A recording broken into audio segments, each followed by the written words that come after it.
And look, it comes to no surprise that wealthy Americans are ditching their New York residences. The guy who thought a pied-à-terre tax was a good idea, maybe he should have taken a few more economics classes at Bowdoin College, because when asked by the New York Times how he defines working class, well, he needed to buy a vowel. I think if you have to work to pay your bills, I think that that is one definition of being a part of the working class. So that's everyone with a W-2? Is that kind of 1099s too? I think it's I'm less interested. So someone making $250,000 a year is working class? I mean, I haven't sat at home and asked myself where it starts and stops. We didn't ask you to sit at home. We asked you to know something. But that's what happens to your brain when you live life on TikTok and major in Africana studies. Even the New York Times couldn't avoid calling him out on his verbal diarrhea. Politically, if you're saying everyone is the working class or anyone that gets a salary is the working class, yes, that opens up your tent. But practically speaking, we are divided by income, and especially if you want to tax people, where you draw those lines matters. I've drawn it at about $1 million a year. Okay. So anyone under $1 million a year in income is working class? That's not what I'm saying. I'm just saying in terms of the practicality when it comes to fiscal policy. He does that goofy laugh thing. You know, Kamala cackled, and he does that weird smiling. It's so annoying. The socialist experiment is already crumbling, and that is not funny. Because instead of empowering the people, his policies have empowered criminals. I don't feel safe in the subway generally. They say there's lower crime, but I don't see that. It doesn't seem like it's such a big priority for him. And there's times at night that I don't feel safe walking back to my friend's apartment alone if I'm alone. I mean, there's been a lot of stabbings. Like a random man was stabbed on the subway, and there was like no motive or anything. So that was a little scary. The subway is not that safe. All kind of homeless, crazy people running around. There are police down there, but what? They're in one car, big deal. What about the rest of the cars? Well, here to weigh in is Lisa Boothe, Fox News contributor, Ned Ryun, American Majority CEO and executive producer of The Thread of Liberty. Lisa, I know you've lived in New York on and off for years. How can he fight for the working class?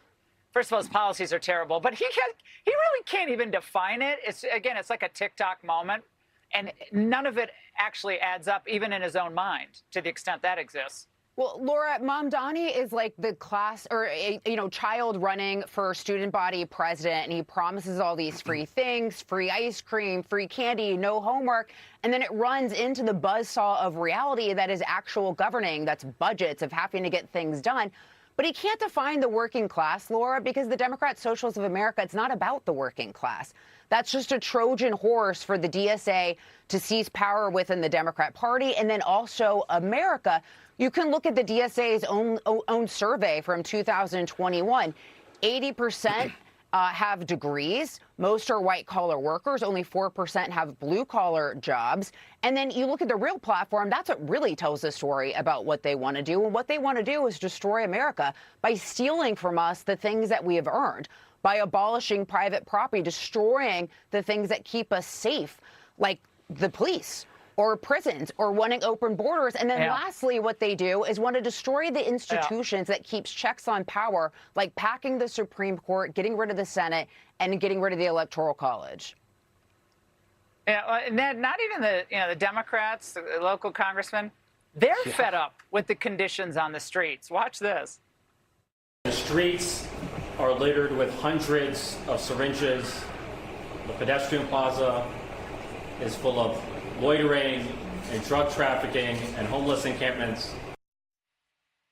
Okay, and Ned, one of these encampments is about 12 city blocks. It's a tent city right outside of the beautiful Intrepid Museum, and they're paying for syringes.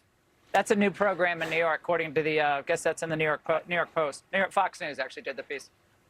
Well, I will say this. You bought the ticket, enjoy the ride. I mean, the Democrat Party's been embracing these socialists for years.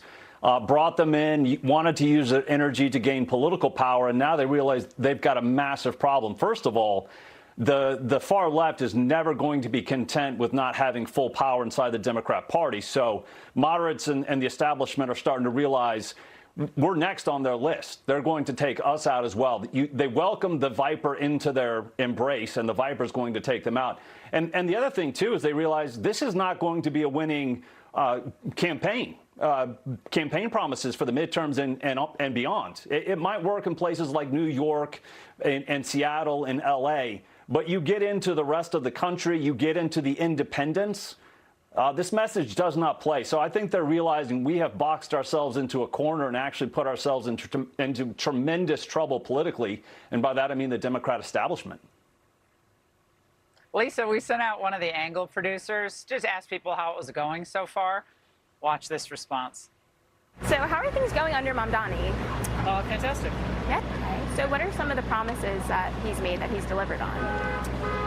Thus far, I can't point to any super specifics, but I think that people are excited. I think he's going to bring like an Obama-like energy to politics. Okay, so Lisa, people are supposedly excited because of the Obama-like energy.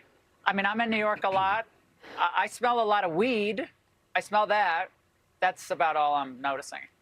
You know, Laura, I had to Google, can you get contact high from being outside one time walking into work? Because it's so bad. That's how much marijuana I smell. I was afraid that I would get high from being outside. You know, it's all about the vibes, Laura. It's not about reality. You know, he made all these campaign promises. They're not coming to fruition. What concerns me is even in Venezuela with Hugo Chavez, he was democratically elected. And then it was once he got in that he then just started to destroy things from the inside. So, and then also, even if it's only a handful of these socialists going to Washington, D.C., they can still have a net effect of moving the party further to the left. Yep. Yeah, Lisa, Ned, final word, real quick. No, I'll say this. I mean, it is the communist playbook everywhere to destroy from within and to try and usher in a new order. So I agree with Lisa. Like, they can destroy the goal is for them to destroy the Democrat Party, but also destroy the country writ large. So I think we'd be wise to keep an eye on them and hopefully destroy them politically. That's right. Yep. Yeah, take America down and rebuild the real socialist utopia where they have all the power and the people have the crumbs. That's how it always works out. Lisa, Ned, fantastic analysis. Thank you. Be sure to like and subscribe for all the Fox News latest on YouTube and catch full shows streaming now on Fox One.